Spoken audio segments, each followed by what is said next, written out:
What's up, buddy? How you doing, bud? Welcome back to Raiders of the Lost Podcast, everyone. Episode 9. We made it to 9. We're doing Marvel vs. DC. What up? Uh-oh. This is going to be Cinematic universes. It's going to be a good one. This is it.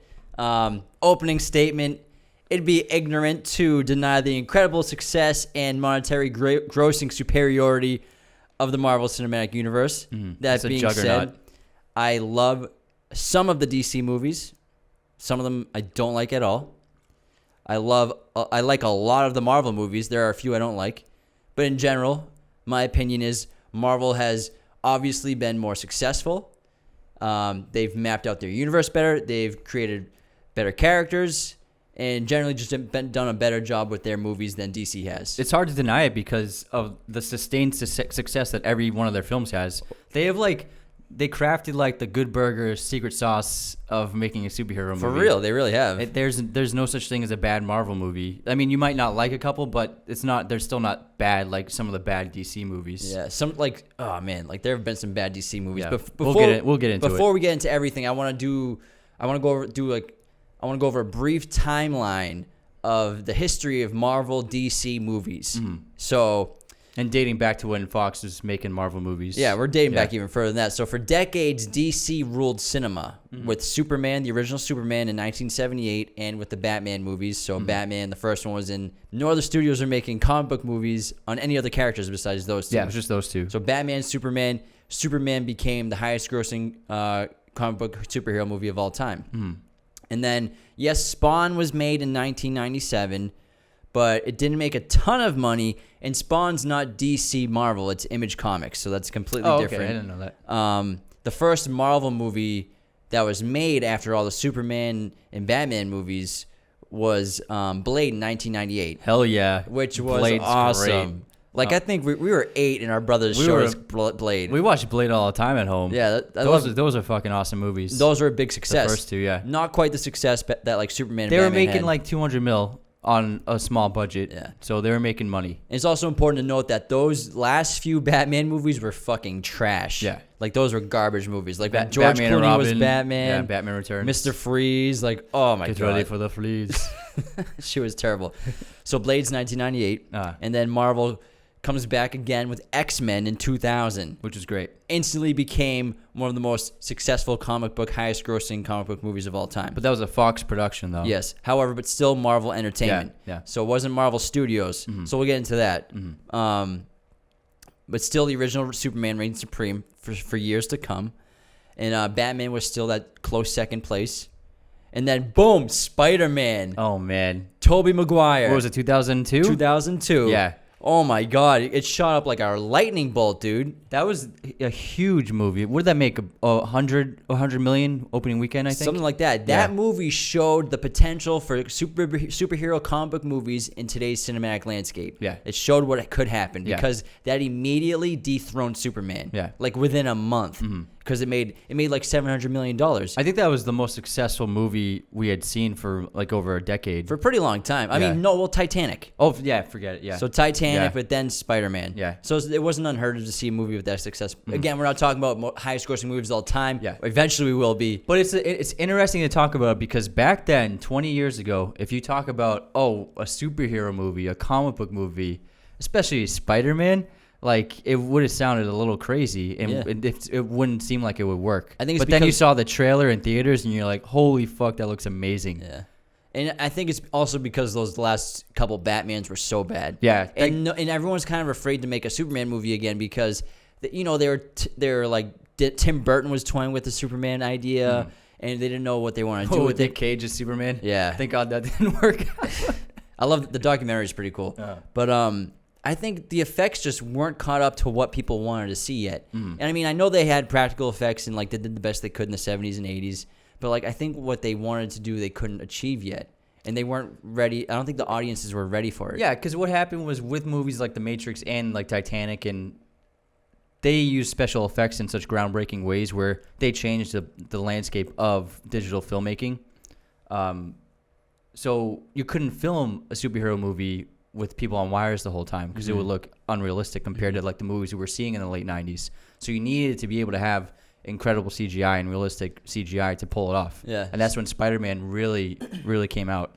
Yeah, and Spider-Man was like the first time seeing superhero CGI, and it looked fantastic at the time. I mean, it still holds up pretty well. It dates well. Yeah. It's not bad. But I remember seeing that movie when we were kids, and I was like, this is insane. This looks so fucking real. Yeah. Graphics are getting nuts. All right. So after the original Spider-Man's massive success, Marvel went back to work. They got another Blade out. X-Men Blade 2. Trinity.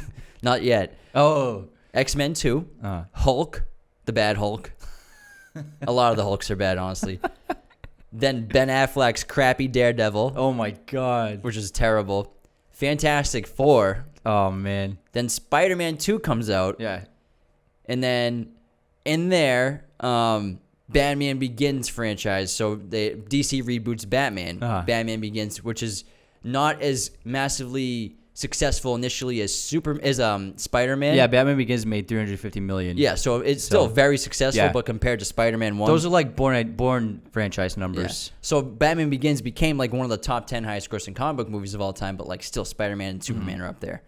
And then Spider-Man 3 comes out. And the three Spider-Man movies were basically like what Avengers are today. Like they were the 3 of the 4 most highest grossing superhero movies of all time. Yeah. So it was them 3 and then the original Spider-Man, top 4 grossing list. Yeah, I remember looking at the list of top grossing movies, and the Spider-Mans were at the top. Yeah. Yeah, I remember. They all made $700 million in the first year or two. Sony was caking They're with still grossing. All 3 of them have already grossed over $1 billion. Wow. So obviously grossing means it's continual. Yeah. Like after a movie's out of theaters, it makes like $1 million a year, something like that. Maybe a little more. So then after Spider-Man 3's come out, Iron Man. Ooh. Marvel drops 2008. Iron Man. So this is like the beginning of Marvel Studios, which is different than like Marvel Entertainment and Marvel Enterprises, which is what it used to be called. Before they had the rights were sold to other companies like 20th Century and so Fox. they were working with those production houses. Yeah. And so like those And Sony owned Spider-Man. Yeah, so Sony distributed those Spider-Man movies. Yeah. And so Marvel Studios comes about, Iron Man drops, destroys everything. It instantly becomes one of the most successful comic book movies. Yeah, I think that made, what, 700 million? A lot, something like that. But then, boom, Dark Knight comes out. Oh, yeah. And destroys everybody. Oh, my God. That thing shoots up like a rocket, becomes the highest grossing superhero movie ever made. That made 154 million opening weekend alone, just domestic. Made $1 billion internationally in like the first 2 months, something like that. It was insane. So, catastrophic rise for Dark Knight. Yeah. And then comes Thor, Captain America, Iron Man 2. Avengers is starting to, show all their characters, show all their cards, starting their trilogies with all their characters. And they did it. It was like kind of like snuck in there. Yeah. It wasn't like it is now where there's like 6 of them a year. Yeah. It was like 1 or 2 a year. Yeah. And then Avengers. So Avengers comes out and becomes the most successful movie. Yeah, comic book movie of all time. It made over 200 million. Yeah, it made for opening weekend. Yeah. So that was an absurd success. And then since then, the 7 highest grossing superhero movies of all time are all Marvel. They're all Marvel. They've all even exceeded Dark Knight. Yeah. And so the top 4 are the 4 Avengers are the top 4 of the list. And that's Civil War's in there too? No. So top 4 Avengers are the top of the list. Black Panther, Iron Man 3, and then the original Spider-Man is still there. But the original Superman, gone. The original Batman, gone. Yeah, even with inflation. Yeah, and we're talking about the Dark Knight isn't even in the top 7 of all time. That's insane. So that's basically just kind of like shows you the landscape of success that Marvel has created with their cinematic universe, specifically with the Infinity War saga. Yeah. As well as with their Marvel Entertainment movies, which is like Deadpool, the X-Men, Wolverine solo movies, Logan. So those are all Fox Searchlight. Yeah. And it's really impressive to see that Marvel pretty much took all these obscure characters that no one really knew of and made them as successful as Batman and Superman. Yeah, for sure. Yeah. I mean, we can talk about one of the things that makes Marvel movies so successful. One of the things that they do really well is character development. Yeah. They make the audience connect emotionally with all sorts of characters. I mean, they made Tony Stark like the most narcissistic asshole character. They turned him into the most lovable character. Yeah. And by the end of Endgame, we're all crying over his death. He became more famous than Iron Man For sure. You know what I mean? It's like everyone's like, oh, Tony Stark. They don't talk about Iron Man. They talk about Tony Stark because Robert Downey Jr. crushed it. Tony Stark became Bruce Wayne. Yeah, which exactly. was insane. He became Clark Kent. Yeah. I had never even heard of Iron Man before it came out. I heard of Iron Man. Well, I mean, maybe, everyone but heard like, of Iron Man, but he wasn't popular. Yeah. Like between comic book people, he's very popular. Yeah, I'm he's sure. one of the leaders. But like, I mean, we were never really comic book kids in general. But like, I was always a DC kid. Mm-hmm. I love Batman and Superman. Those are like whenever I have comics, they're all Batman and like one Superman. But all my comic books are Batman, Joker comic books because I'm just like always been a DC kind of guy. Yeah. But I mean, Robert Downey Jr. is probably one of the keys to the success of the Marvel universe. I don't think there is a MCU without Robert Downey Jr. doing what he did in Iron Man. Not the way it is today. Yeah. Not the way I it is really today, think that for sure. he had such a strong part of the success of Iron Man. And it's undeniable to say it otherwise. He's definitely one of the reasons why Marvel movies are so good because his charm kind of it blended off onto all the other characters, all the other actors. Yeah, like he had a lot of input. Tone. Yeah, exactly. And he created like this new style of a comic book movie where it can be heavy in action and can have drama, but it can be a lot of fun. And it cannot take itself super seriously all the time. Yeah, so I mean, more reasons why Marvel movies are so good and successful is they're light. Yeah. They're very funny, comedy-driven dialogue. Yeah. There are tough moments later on. Yeah, but it's in general, entertaining. It's a light mood. It's very entertaining for the whole audience. Yeah, and like Dark Knight has jokes in here and there, but it's not like laugh out loud.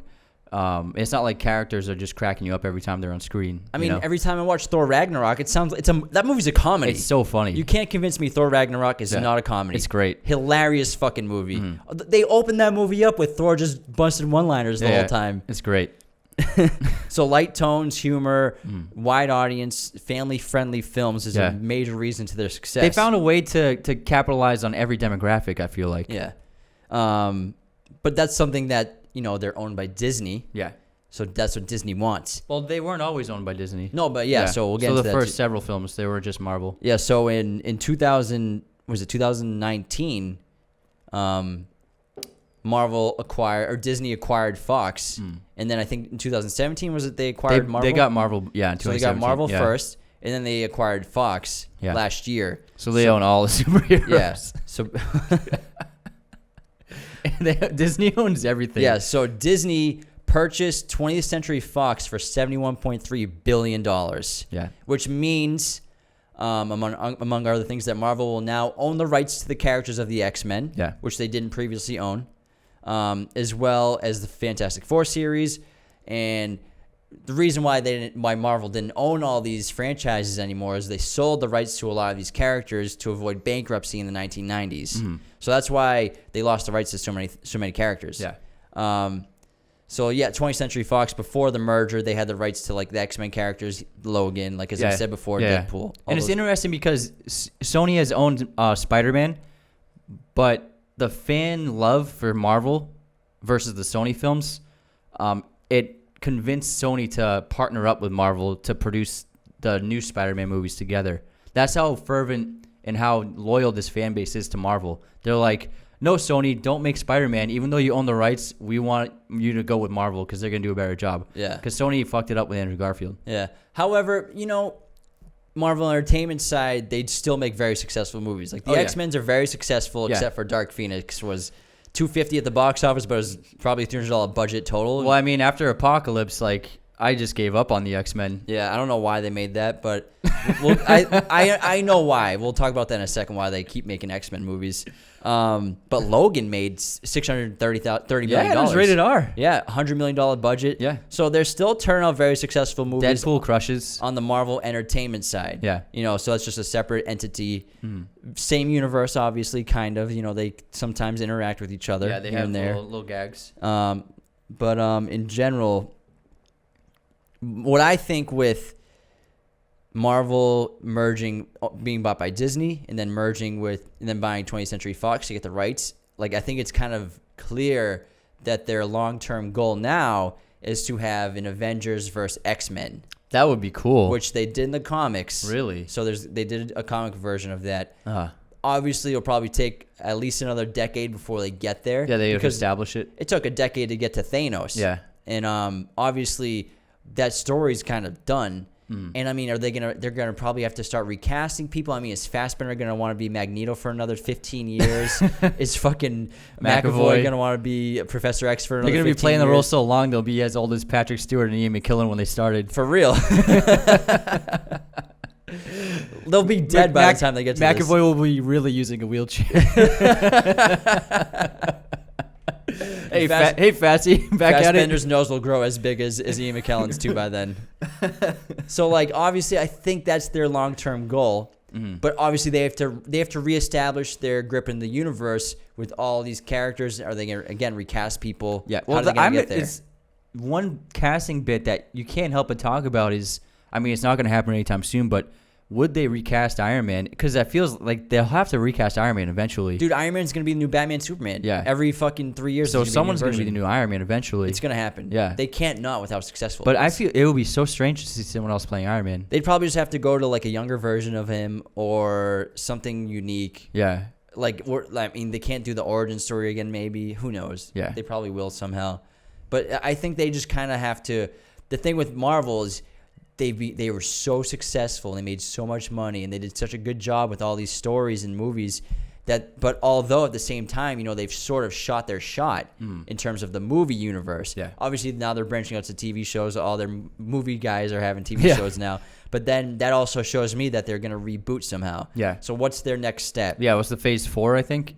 Yeah, so Phase 4, what's that going to be? Because again, like I said, I think it'll be a new Avengers with the newest characters. Like I think Black Panther will be the leader of the new Avengers. probably, maybe. We'll see. But again, like I said, they shot their shot. Yeah. Which, again, was not a bad thing. They made a fucking ton of money and a lot of really good movies. Yeah. So I'm not saying in a bad way that they shot their shot. You can shoot your shot in a really good way, which they did. You can shoot your shot and like... Say shoot your shot one more time. Shoot your shot. Get in the DMs and shoot your shot, kid. But now is the opening of DC.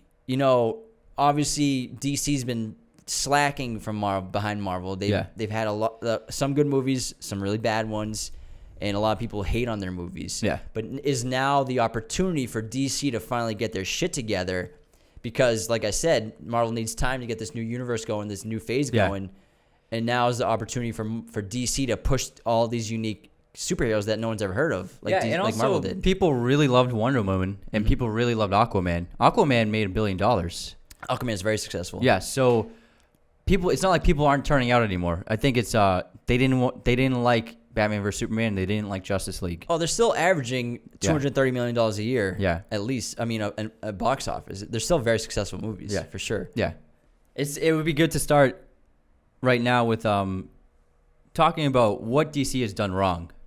Yes. Because they have a huge library of characters. Some of them are beloved and have been beloved by so many for so many years. They dug themselves into a hole after seeing the success of the Avengers, and they rushed their team up.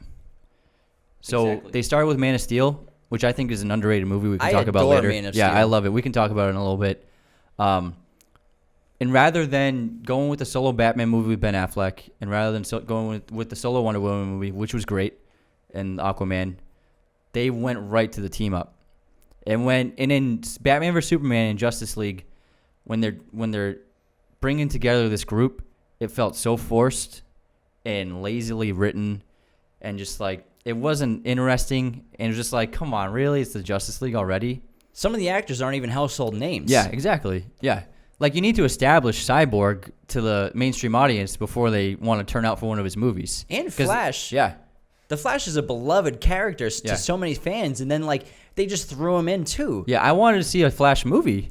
Instead, they just threw him on the side as like the comic relief in Justice League. Yeah, I mean, DC clearly, they seem to be reacting and trying to emulate Marvel rather than focus on bringing their characters out slowly, smartly, their own style, their own universe, building it. So they were completely reactionary, like, oh, we got to get all these people Exactly, out. yeah. And then their biggest problem is Marvel works so well because all these characters had so many movies, and they all had so much character development. You felt like you really knew them. When they teamed up, it was like, it was like when, in Game of Thrones, when all the characters started getting together in the last season. You're like, oh my god, they're finally crossing paths. Yeah, they're just homies. It's like you see your friend at the mall. It's like, hey, bro, you're here too. Yeah. So that's what it was kind of like. And then DC, they made Man of Steel, which was awesome. I love that movie. I don't care what anyone says.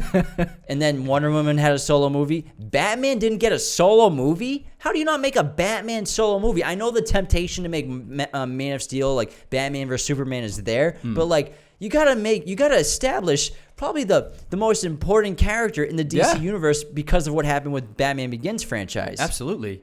And they fucked that up. Yeah, they fucked it up. Imagine, I would have loved to see Batman solo with Ben Affleck. It should have been Batman solo movie, and then Superman should have got another solo movie too before the Justice League.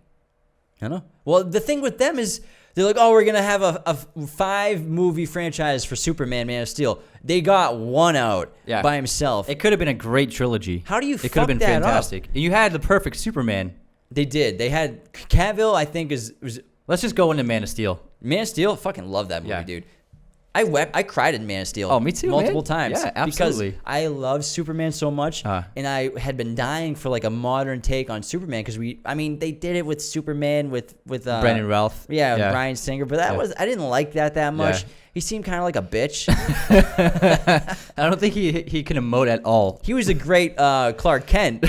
I'll give him that. He was spot on as Clark Kent, but like as Superman, like, come on, this guy sucks. Yeah, exactly. And then in Man of Steel, when you see him, he's like on a fishing boat, like he's lost with his. He doesn't know what he's jacked.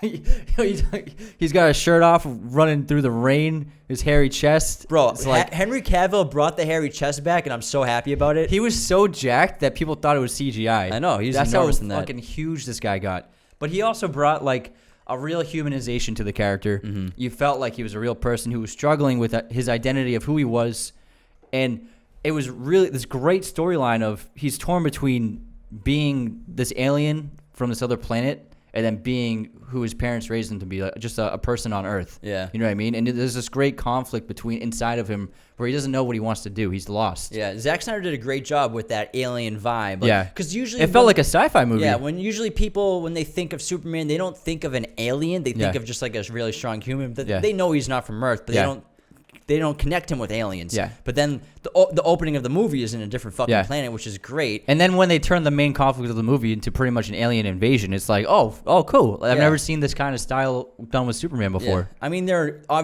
things you can pick apart about Man of Steel. A lot of people don't like it, but I really love that movie. Yeah. I think that was the perfect movie to reignite the DC franchises. Yeah. And I think Cavill was a perfect Superman. Cavill was great.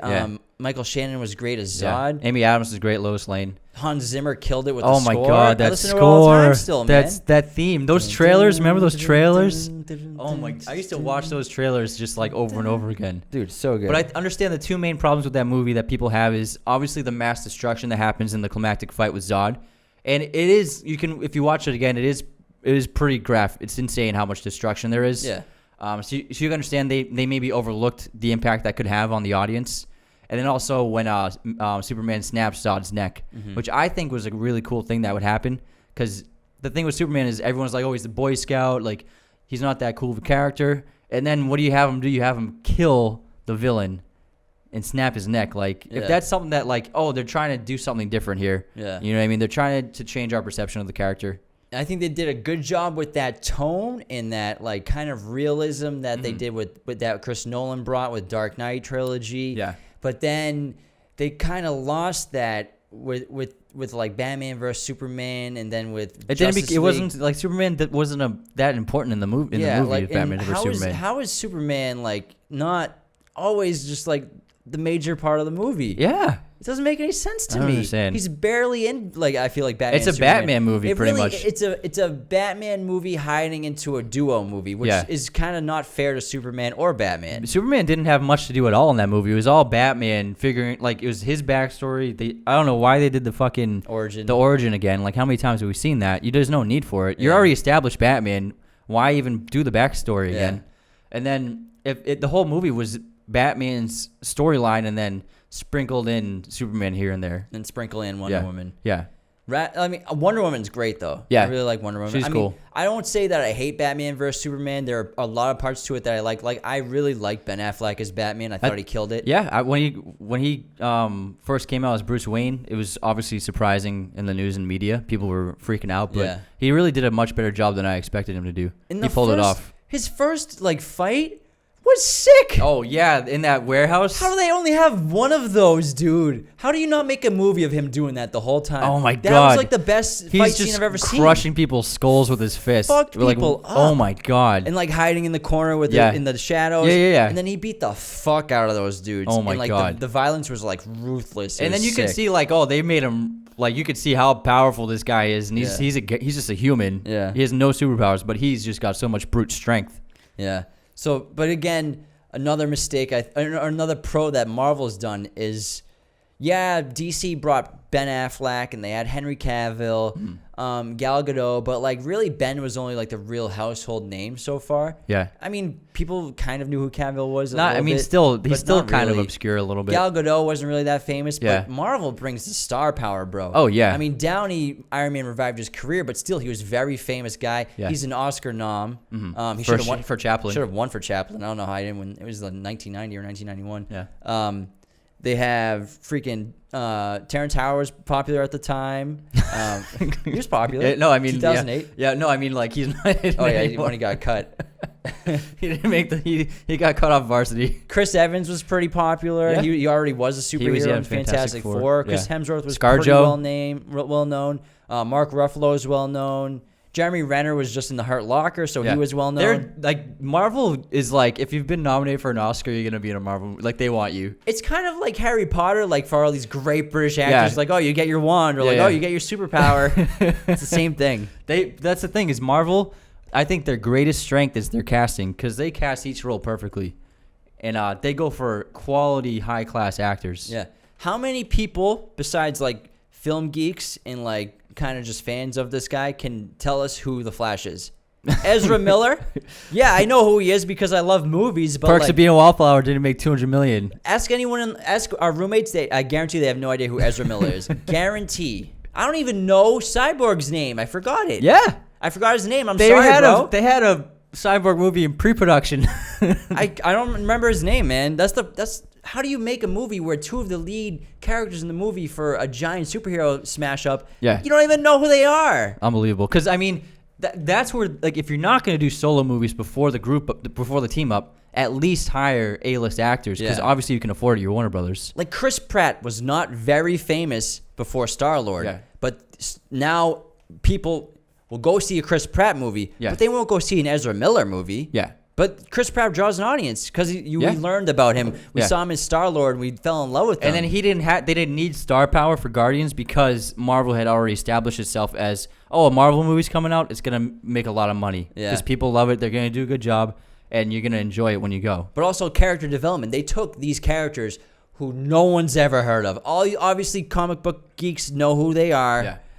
I never heard of Guardians of the Galaxy. Me either. Before 2010, I think. I had no idea who fucking Peter Quill was. Never heard of him. Mm-mm. And anyone who's saying they did is fucking lying if they're not a comic book fan. Comic book fans, yes, they knew who they were.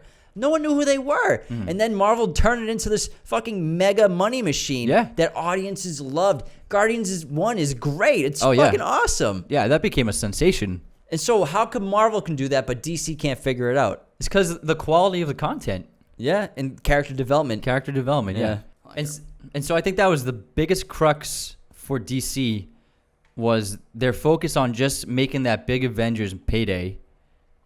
And they're blowing their load too soon, cost them the franchises of all these characters. Because I mean, Wonder Woman and Aquaman are going to be franchises, but Cyborg's movies aren't going to come out, and The Flash, who knows what's going to happen with that. And you had 3 Batman movies that just got canceled, although Matt Reeves is coming out with his. Mm-hmm. But and then Man of Steel, he doesn't have a franchise anymore. It's over. But again, this, like I said before, is this an opportunity for DC to get their shit together? I think so. Because now, like I said, Avengers shot their shot, Marvel shot their shot, so they're kind of just chilling. They're on vacation. Now DC, they got the new Batman coming out. Yeah. They got Wonder Woman 1984 coming out. Obviously, Aquaman 2 will come out. Aquaman 2 will be super successful. Black Adam's going to be probably Oh, awesome. yeah. They got The Rock, yeah. They say they're going to make a Flash movie, but we'll see. Yeah. So, I mean, is this an opportunity for them to get their shit together? And then they have a giant library of really unique characters. And they have so many superheroes. villains. Yeah. They have great villains. But in Justice League, they went with this like CGI giant that no one's heard of, and he looked like a video game in the whole movie. This guy, I can't remember his name. That's how unmemorable this character was. Yeah. And every scene that I don't he was, remember his name. every scene he was in, it was just like, oh, this looks like a video game. CGI is so bad. Yeah. It was unbelievable. Whereas all the villains in Marvel movies are humanized. Yeah. You know, they're Even though, I mean, obviously DC has better villains, but Marvel tends to do a better job with portraying their villains for the most part. Well, in current DC, but if we're not counting the Dark Knight franchise. I'm counting like DCU. Yeah. Yeah. DCEU. Yeah, DCEU. Yeah. So, but again, Tony Stark's gone. Yeah. Captain America's gone. I mean, is this again? So their two basic leaders are gone. Yeah. So now again, you have your new Batman coming out. Black Adams. Maybe DC can start to get their shit together. Yeah. And who knows? Maybe they figure out how to make a new Superman movie with Cavill. I would line up to see that. There are rumors, but I don't know if they're true. Yeah, we'll see. But I mean, how do you fucking ruin Batman and Superman in one movie? I don't know. How do you fucking do that? It How sold do you itself. do that? It sold itself. Oh my God. You could literally just have them eating Jell-O. I would rather see that than Justice League. Just give me Cavill and Ben Affleck ordering food at a diner for 2 hours. I would much rather watch that, them in costume talking, than fucking Justice League. Oh, you don't want to watch Jesse Eisenberg as Lex Luthor? I like Jesse Eisenberg as Lex Luthor, but I mean, whatever.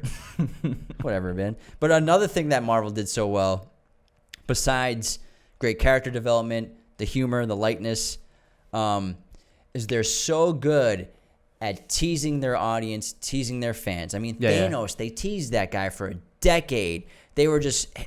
He was caressing us. He was so teased for so long that his face changed. Yeah, they kept redesigning him. Yeah, they were rubbing our thighs for a decade trying to get this guy to come out. And people like us were unfamiliar with the comics. Like, we had no idea who this was. Yeah, and so then you keep hearing, is this the main villain? Who is this guy? Like, is he going to be the next one? Is he going to be the next one?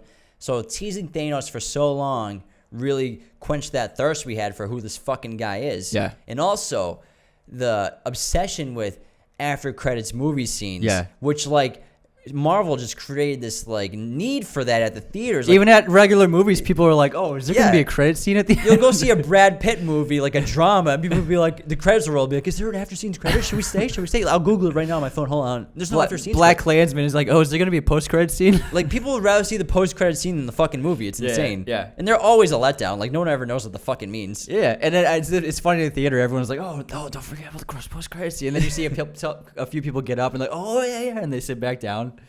It's like we're children again. But again, so they did such a good job teasing Thanos, keeping you intrigued in like these little cliffhangers for the next movie, what's gonna happen. And everyone's just unique world collided with Thanos. And it just created the two biggest movies like ever. Like, well, obviously Avengers Endgame became the most successful movie ever made. Yeah. Highest grossing and passed Avatar. Not by a lot, but it's still past Avatar. $2.7 billion. It's insane. But I mean, if you combine the two of them, Avengers Endgame and Infinity War, it's fucking $5 billion those movies made. And also, it was really good. It was. They paid off 12 years of setup in such a great way. I felt, after Endgame was over, I felt so satisfied. I was more than satiated. I was like, great job. Great job, Marvel. You guys did it. And that final battle when it's both armies going after each other, because they didn't tease that in the trailer at all. Yeah. They did a good job hiding that. It was just fantastic seeing them all fight, working together. And then my favorite scene, it might be my favorite part of any of the Marvel movies, is when Thor's about to get killed by Thanos, and then Captain America shows up and he gets the hammer, flies past Thor, and Captain America catches it. Yeah. And he's like, ready, bitch? Yeah, when Captain America picks up the hammer, whatever it's called, Mjolnir. Yes. Mjolnir. Some dude that comes to me, it's actually pronounced Mjolnir. Look at these fucking frat boys. The guy who called us frat boys. You fucking kidding me? But when he picked that up, that was the most badass moment. That was such a great part. I think the audience cheered and like. Oh, they did. Yeah, everyone was going like, yeah. woo! Yeah, it was It awesome. was insane. Because everyone's dead quiet the whole movie. And Yeah. then he picks it up. It's like, yeah. Yeah. It's pretty badass. He's worthy. We're not worthy. But I mean, with Endgame and Infinity War, they paid off everything they And again, set up. thinking about that giant battle, there are so many characters that no matter what kind of person you are, whether you even like movies or not, there's someone you're going to connect with. Yeah. Like, even if you don't like any of the main superheroes, maybe you're like some granola They eating... they got a whole B-list squad out there. Maybe you're like some granola eating, like you read feminist literature and you love Gamora. Like you're at the farmer's market and you just like you have like a Gamora phone case or something.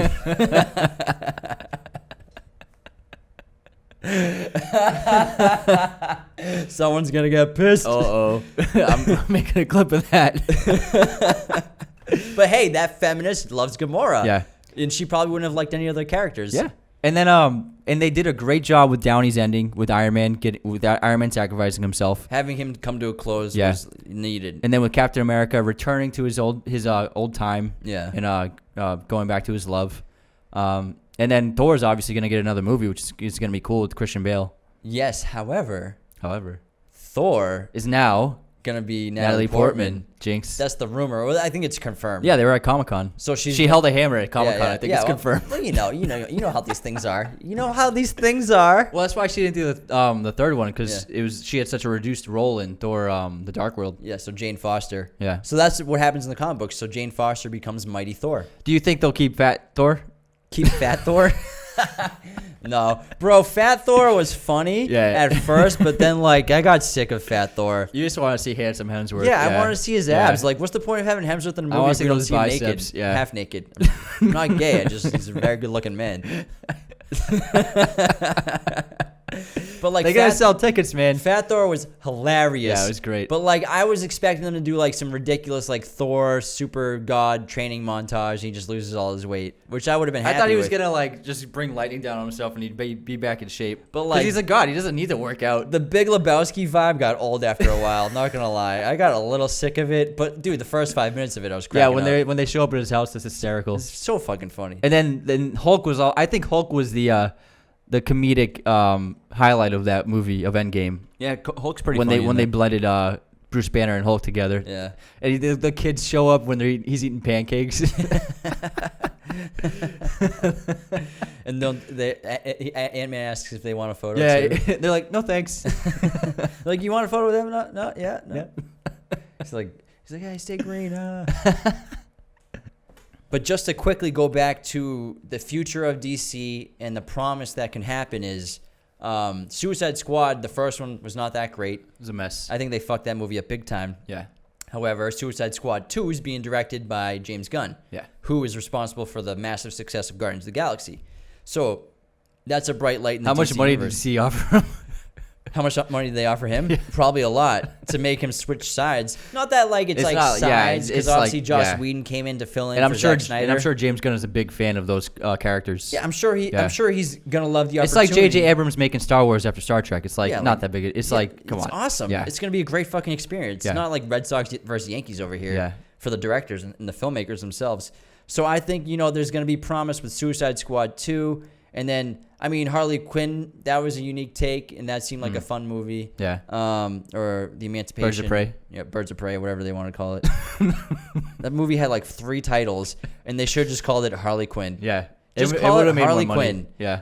Harley Quinn, because they even changed the name after the opening because it didn't make as much money as Oh, they thought. really? Remember they didn't officially change the name, but they said Birds of Prey, a Harley Quinn movie. Oh. Remember that? Oh, I didn't know that. So it got released as Birds of Prey, The Emancipation of Harley Quinn. Yeah. But then they wrote Birds of Prey, a Harley Quinn movie, or something like that. Yeah. Just because I think they were a little disappointed at the turnout. I actually haven't seen it. I'll watch it at some point. But Ewan McGregor's the villain. I'll watch that. Yeah, I'll watch Ewan McGregor do anything. But we talk way too much about man crushes on the show. Holy shit. Hey, we're not afraid to I swear I'm not gay. I have sex with women all the time. Well, one woman all the time. Not with multiple women. That'd be dope, but What do you think of the best 3 Marvel movies? Marvel MCU movies. Oh, best 3 Marvel MCU movies? Actually, I have a top 5 list. Oh, cool. Well, let me say mine. Yeah. I think Avengers Endgame, Thor Ragnarok, Captain America Winter Soldier, Iron Man, and Guardians of the Galaxy 1.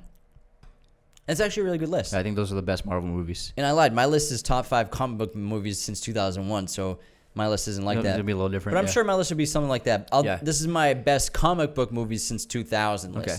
So nothing tops The Dark Knight. Yeah. I mean, all the other movies are great. Yeah. No movie will top The Dark Knight. That's one of the top 100 movies ever made. Yeah. In general. It's up there, yeah. Let 100%. alone the best comic book movies. Yeah. So that's the number one. Spider-Man, the original Spider-Man is my number 2. Yeah, Toby. Love that movie. I really do. Number 2 is great too. I know. Number 3, Iron Man. Iron Man 1. Number 4, Winter Soldier. I love Captain America: Winter Soldier. Yeah. That's probably so my second or my third favorite Marvel movie. And then Logan. Oh, Logan's my great, dark man. horse number 5. That's a comic good book pick. Movie. That's a good pick. I love that. That movie's great. Logan's fantastic. Because they kind of brought that dark, gritty side that they haven't really done with a lot of the other Marvel movies. And before that was X-Men Origins Wolverine. So no, it was the James Mangold Wolverine, which was good, but it was still like kind of lacking. And It was then good, yeah. Yeah, but James Mangold also made Logan, but Logan was just on another level. Yeah, it was such a great film on its own. And the cool thing about Logan was he's like, fuck everyone else's movies, all their timelines. I wrote this awesome script. Yeah. It has nothing to do with anyone else, similar characters. Yeah. But fuck everyone else. Yeah. I'm making this fucking Me, Wolverine Hugh, movie. and Patty are gonna go to town. Rated R Wolverine. That's all we ever wanted. Bro, you talked about wanting a rated R Wolverine movie since like we were 11. Yeah, I was like, this is bullshit. You don't see any blood. You don't see him like. When did you ever see him hack someone's limb off? Never. Like, come on. He just goes, "Ah!" like Yeah. in their chest. Yeah. But like the first fight he gets in Logan when he starts, in the limo, the claws in Oh their my- head and oh my like chops God. people's limbs off, like that- slices them up. That was such a great scene because it was like it showed you this is what this movie is. Get ready for it. This is what Wolverine really is like. Yeah. He's a badass motherfucker. He's a Fuck fucking yes. Wolverine. Oh my That God. guy should be slicing dudes' heads off all the time. They did such a great job. You know that got an Oscar nomination for screenplay? Did it really? Yeah. It's a great script. Yeah, best adapted screenplay. It's a really great Fantastic. writing. It's a fantastic movie. It is one of my favorite superhero movies. I can't think of a single flaw in that movie, honestly. perfect. I really can't. It's great. And I love we watched Deadpool 2 the other night. Yeah. For like the second or third time. In the opening with Wolverine dead on the log spinning. Oh my God, that's so funny with the nice little kids music. I love Ryan Reynolds and Hugh Jackman's friendship. It's so I fucking wish I was funny. part of that bromance. It's fucking hilarious. Well, if you were on Instagram, we could do something like that, but you're not really on Instagram. I'm getting back into it. Well, if you want to, we could have a funny back and forth. Oh, that's a good idea. We could do that. Yeah. But that's my top 5. That's a good comic top 5 movies. list. Yeah. But I want to give kudos to DC and Warner Brothers for taking chances with female superhero movies. Yeah. Because, they didn't have to. They made Catwoman back in 2004. And yes, Marvel made Elektra in 2005. But that movie fucking bombed. And that was Fox. Yeah. And so after Elektra, but still it's Marvel. Yeah. But after Elektra, Marvel's like, ooh, girls are yucky. No. Oh, they want Black Widow? We'll just throw her in with the gang. And then if you talk about current universes, MCU, they still haven't put out until Captain Marvel. That was their first female-led solo movie. Yeah. And then, but DC did it with their like third movie with Wonder Woman. Yeah. In terms of starting with The Man of Steel. DCEU. So they did it with third or fourth movie. They brought Wonder Woman. So real quick. And Harley Quinn got her own solo movie. Yeah, so it's kudos to them. They're doing a good job with including women like right away.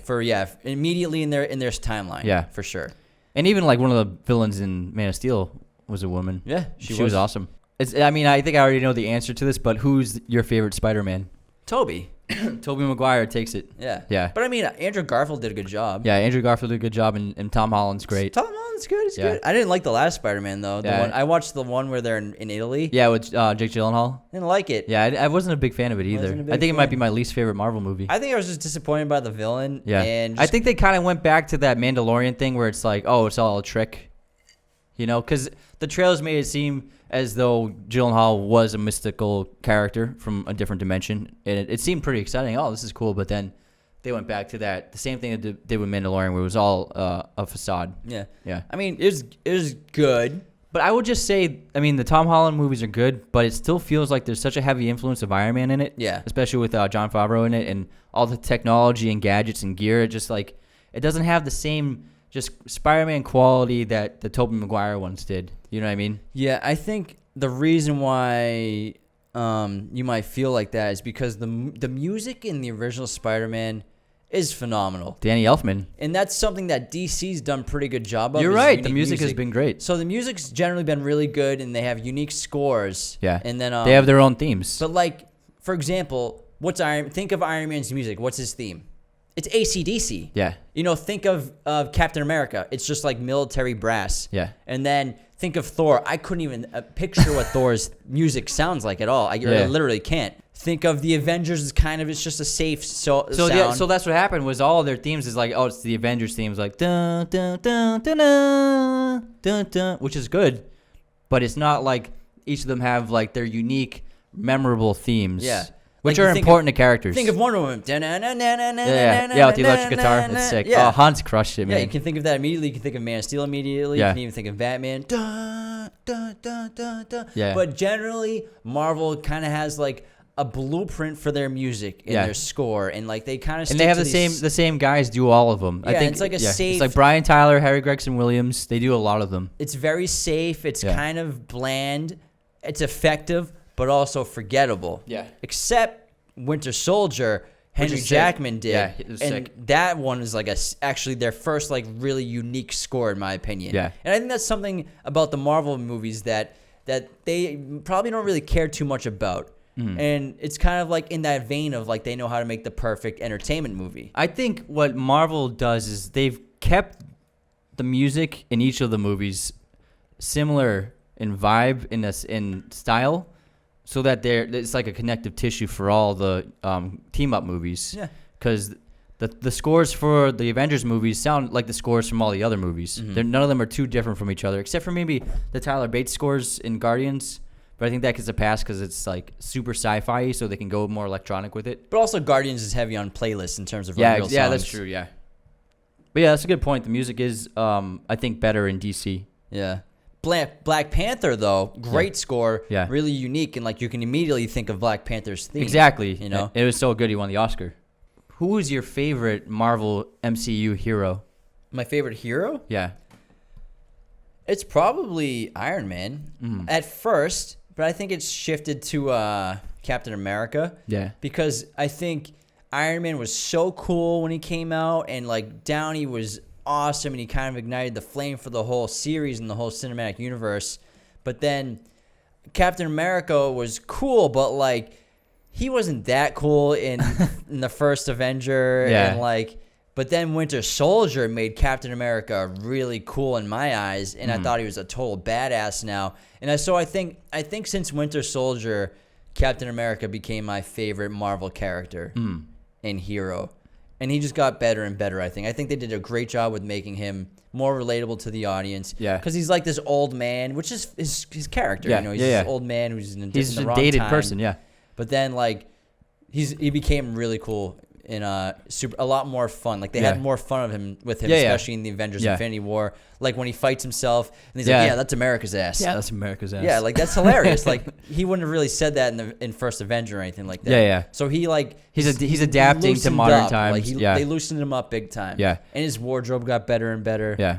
But I'd say probably Captain America became my favorite. I think that's a cool pick. And I had a similar thing where mine changed too, and it went from Iron Man, obviously, because the first two Iron Mans were the first Marvel movies. So, and Downey did such a good job, and it's such a great character. But I think mine changed to Thor after Thor Ragnarok, because he's so good with his comedy, and I had such a good time watching Thor Ragnarok, and I can't wait for the next Thor. And I can't wait for what Hemsworth does now that he's given free reign to do what all of his talents are, which is combining drama, action, and comedy into like a whole posh of a performance, and he just does it so effortlessly. And so I think now, like, the new Thor is my favorite, because the Thor in the first two, I mean, he had his funny bits, but it wasn't like Thor Ragnarok where he's just cracking you up the whole time. He's kind of like Terminator in the first one. Yeah. Thor Ragnarok is fucking hysterical, dude. Yeah, it's great. That movie's really funny. Fantastic it's really cast. good. Yeah. And really good script, really good story. And again, that's probably like my second favorite Marvel movie. Yeah, the relationship between him and Hulk is great. Yeah, it's fucking so hysterical. funny. That might even be my number one. Who knows? Yeah. I got to redo my list now. I haven't seen it enough. And then Cate Blanchett is absolutely badass in it. Yeah, she's a really good villain as Helena, which is really cool. Did you know that, speaking of Thor, So Loki obviously plays his brother. This is another thing that Marvel does really well. They make their villains seem likable. Like you become to like Loki. Loki in Norse mythology is actually Odin's brother, not Thor's brother. So he's his uncle. So they changed it up, or his aunt, because he shifts his gender. His gender, yeah. But in Norse mythology, Loki is his uncle. Oh, cool. That's interesting. Fun fact. You just like Hemsworth with his short hair. Oh man, I love Hemsworth with that fade. I'm glad they cut his hair. Oh my god, that was the best part of that movie. Was watching him get his hair cut. I think it's interesting to talk about how Downey had such a big part in the construction of the MCU and its success based on his star power and his chemistry and his performance and his charisma. To also mention that the studio didn't want him originally. And Jon Favreau really had to fight to get him cast as Iron Man, and he had to audition and read a few scenes in front of the Marvel executives to convince them. And when they saw his auditions, they were like, "This is Tony Stark." Yeah, well, obviously with his trouble with the law, and he had been out of jail and he'd been in some movies, but he wasn't getting really big roles, obviously, despite the fact that he was in Zodiac. Okay, Zodiac, yeah. But the thing was, he was still a risk to studios. And what happened was when he was getting cast in movies, they had the insurance for him being on the movie was much higher than the other actors. So and the insurance is used by studios where if something happens or something goes wrong, they have insurance to pay for whatever damages. I mean, not physical damages, but say days of set being ruined, so they can afford to film the movie even if there are problems. Didn't they want Tom Cruise as Iron Man? I think that was the studio's first choice, but Favreau always wanted Downey. Yeah, and he had to fight for him. Favreau put his job on the line. It was like, I'm making this movie and I'm making it with Downey. Yeah. You guys have to trust me on this. Yeah, Favreau, man, fucking kudos to that guy. He's probably the most important person to the MCU. Yeah, because he was the one with Iron Man. And then, but them together, they were writing as they went along. Iron Man 1. They were the original script. They didn't think it was good enough. So every morning, Downey, Favreau, and Gwyneth Paltrow would get together in Favreau's office, and they would work out the scenes that they were going to film that day and write them that morning and then film them. So a lot of that movie is pretty much Favreau and Downey coming up with a lot of the dialogue. It's probably why it's just ridiculous, witty banter the whole time. Yeah, exactly. And it really worked because it created the aesthetic and the style and the cadence and the rhythm of Marvel movies. You know what I mean? Yeah. I have fun facts right now. Chris Evans turned down Captain America twice. He didn't want to do it. So they went to him twice, and twice he rejected them. Krasinski was their number 2, right? Krasinski was number 2. He was far up in the audition process. Yeah. I don't think he would have been a good Captain America. Yeah, I don't think. I mean, I'm sure he's a good Jack Ryan, but I'm not sure if he could have pulled off Captain America like Evans did. It's not that Krasinski's not a good actor or anything. He's awesome, but it's just it's different than Chris Evans as Captain America, because Chris Evans has that American boy, athlete, kind of raised on a farm kind of vibe. It's like that Clark Kentish, Boy Scout vibe. Where Krasinski looks like he was in the Boy Scouts. Yeah. He does have goofy features, so it wouldn't have worked as well. That's what I mean. He's great he's a great actor. He's fantastic in A Quiet Place. Yeah, but Captain America, I don't think he could have pulled it off. Yeah. He's also probably too tall. He's 6'4". I can't imagine anyone else being Captain America. That's the thing. Evans did a perfect job. I'm sure they would have figured it out, but I don't think it would have been the same thing. Yeah. And I think Chris Evans was just the perfect choice for it. Yeah. Even though he had already been a superhero. And Marvel, when they created Spider-Man, that was a risk back in the day, because he was the first teenage superhero. All the superheroes were fully formed adults. And then they thought, a lot of people didn't think Spider-Man would sell, or the comic book wouldn't sell, or he wouldn't fit in, but he ended up being very successful in the comic book world. So that was a risk. Spider-Man was a risk, and it ended up Spider-Man showed again today how successful comic book movies can be. Oh yeah, absolutely. With those first 3 Spider-Man movies. Yeah. Absolutely absurd. And yeah, it's just interesting that Spider-Man was a risk. When you think of him, you don't think, how would you take it? How is that? Now he's of course Spider-Man's gonna find success. He's one of the most beloved comic book characters of all time now. Yeah, especially absolutely. because of the movies. Yeah. There's fucking 8 Spider-Man movies? Yeah, but that animated show in 20 years? That animated kid show was great. Yeah. That was good. Yeah, that was pretty dope. I will say one thing that my biggest nitpick for all of the Marvel movies was the relationship between Bruce Banner and Black Widow. fucking annoying. They came out of nowhere in Ultron. Like apparently like they've like have this, I don't know, they're interested in each other and they never showed any signs of it in the first Avengers. And then she's like, she tells him she loves him like at the end of the movie. Then they have like one scene together on their own or one or two scenes together. And it just felt like it came out of nowhere and it felt forced. And I just wasn't buying it, honestly. Yeah, they kind of turned Black Widow into this just like this flirtatious, typical damsel character when she's not fighting exactly. people. Like, why does the woman have to be someone that is dating someone else on the squad? Why does she have to be pining for them? Yeah, exactly. I thought it was kind of annoying too. Yeah, but is what it is. That's my biggest nitpick with the MCU. It's not that bad of a nitpick. Yeah, because otherwise they do a great job. You can't deny it. Well, Avengers 2 was not that good of a movie. Well, Avengers 2 I did not like either. It was lame. Yeah. Ultron, this mega super powerful being that posed really no threat on his own against them. Yeah, so the way the advertisements and trailers made it seem was like he's this superpowered robot that's like indestructible. But then in the first fight with him, he gets like broken down and he has to like go into another body. So he needs an army. Yeah, it felt like if it would have been better if they made him this unstoppable force rather than he can just switch bodies all the time.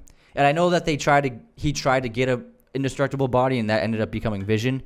But I felt like going with the random army of villains again after the first Avengers, which it worked in the first Avengers, but doing it again in the second one was just like, come on. The story was the same too, like the end climax of like the city being lifted up. Yeah, it's like the same thing as like the monsters coming to New York City. Like, we gotta save. It's kind of lame. Yeah, but how do you feel about Robert Pattinson as the Batman? I'm very excited. I'm juiced, dude. I can't wait to see what he does with it. A lot of people don't like Robert Pattinson. They don't think he's a very good actor. They haven't seen his work in the last 5 years. They haven't seen his good movies. They just think he's the guy from Twilight. Robert Pattinson is a highly talented actor. Yeah, he's fantastic. He's phenomenal. He's great in The Lighthouse. He's great in Good Time. Yeah. He's very talented. He has a lot of range. He was in a few Cronenberg movies, and he's fantastic in all of them. Yeah, so Cronenberg doesn't cast you if you're not a good actor. You know what I mean? He's a very underrated actor because he has the stigma of Twilight. Yeah. But you know what? You got to make it somehow. Yeah. You got to get your face shown somehow. Mm-hmm. He did what he did. I'm sure anyone would have jumped at the opportunity to be in Twilight and make $20 million a movie and become the most in-demand male actor for a large demographic. Oh, yeah, absolutely. Instantly. Yeah. And so I think he's going to kill it as Batman. I think it's interesting that he pursued it. Like when he heard about ruminations of them making a new one, he was like, he got Warner Brothers into contact with his agent. He's like, I want to do this. Yeah. I think he's great. I think he's gonna be amazing. There's one thing that I have a problem with though. What? Is he's not working out for it. He's doing jiu-jitsu. But he's not like gonna get big for it. How do you know? Because I've read an interview with him. Why doesn't he want to get big? He said that other actors ruined it for people like him because now there's the stigma that they have to get jacked to play a superhero. And it's like, I understand what you're saying, but like Batman, you got to think about he's got to be very strong. Michael Keaton was not jacked. Yeah, but it was the 90s. Was Michael Keaton jacked? No, he wasn't jacked. 1989, actually. But do you want Batman to be that skinny? Well, maybe he's probably going to get a little bigger. I guess. He's not going to be like how he usually is, like gaunt. He'll probably put on like 15 pounds of muscle on camera. He'll look better on camera. He'll be wearing padding. He'll be wearing suits and stuff. He's also going to be Bruce Wayne. I'm super excited for that motorcycle they have. Oh yeah, the motorcycle is cool. His car looks really cool. And the Batmobile looks sick. It's like an old Challenger or something. Yeah, something like that. And his costume is pretty cool. It's probably like his prototype costume. And Zoe Kravitz is a fantastic choice for Catwoman. Yeah, she's gonna be I'm great. very excited to see what she does. The cast is awesome. Yeah, the cast is insane. Colin Farrell's Penguin. Colin Farrell, I love that guy, man. Did you see that? He's so good. He looks like he's been packing on some pounds too. Oh yeah, yeah. And then he's probably packing on more than he was gonna because it's been 4 months of delay. Yeah. And then Paul Dano as Riddler. Yeah. Fuck yeah, dude. Fantastic cast. Paul Dano, another very underrated actor. Yeah. And Matt Reeves is he's gonna do such a good job because he did such a great job. We talked about with Let Me In. He did Cloverfield, but then he also did the modern Planet of the Apes trilogy, which was fantastic. Every one of those movies is really good, and especially the third Planet of the Apes. That was fantastic. Yeah. It was such a good movie. So I think he's gonna have a new take on Batman. With this young cast, and I'm very excited to see what they do. Well, I think my favorite thing I've heard that he's described it as it's like bringing Batman back to his detective roots. Yeah. Which is awesome. Yeah. So, like, it's kind of like what Batman is in a lot of the comics, like finding clues and Investigating. doing investigations. Yeah. Kind of does that in Dark Knight. Yeah, a he little touches bit. on it a little bit. Yeah. But he's got all this high tech stuff. But I Yeah. want to see like Batman like figuring shit out and finding clues. Like, what footprint is that? Like, let's find him and beat him up. Pow. The old comic books. I'm curious to hear Pattinson's voice. Where are the drugs going? Swear to me. Swear to me. Do I look like a cop? That's how Christian Bale got that role, because Cillian Murphy was also auditioning and doing costume tests. Yeah. But Christian Bale won the role because he changed his voice when he was Batman. Yeah, he was the only one who did that. Yeah. Cillian looked good in the suit. I could have seen it. Yeah. But, you know, he's great. He's a great villain, though. Dude, Cillian's awesome, though. He's great as Tom Shelby. He's meant to be Tom Shelby. He's perfect for Tom Shelby. Good-looking guy.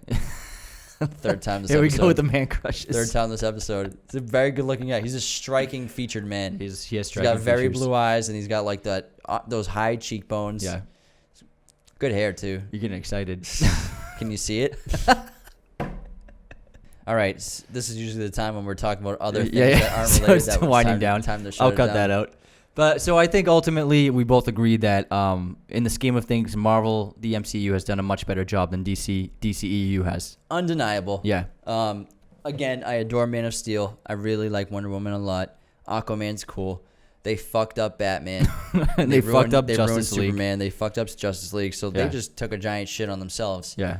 And Marvel is just like Crushing. swimming in pools. They're of batting money. 1,000. My God. So it's undeniable that Yeah. Marvel, you know, Yeah, Marvel wins. hit it out of the park, and Yeah. DC's just been fucking lagging, man. Yeah. It, Trying to can't keep deny up. It. Yeah. It's is what it is.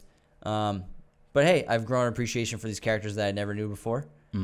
If I had to pick a side, I still love the DC heroes. I love Batman, Superman forever. Those would be my two guys. Yeah. But I love a lot of these Marvel characters now, which a lot of them I never really knew. Yeah.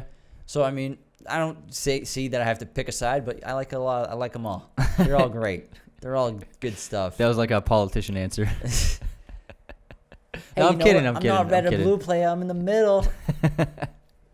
I'm a moderate. I'm like a light purple. No, but I agree, and yeah, it's undeniable. Cool.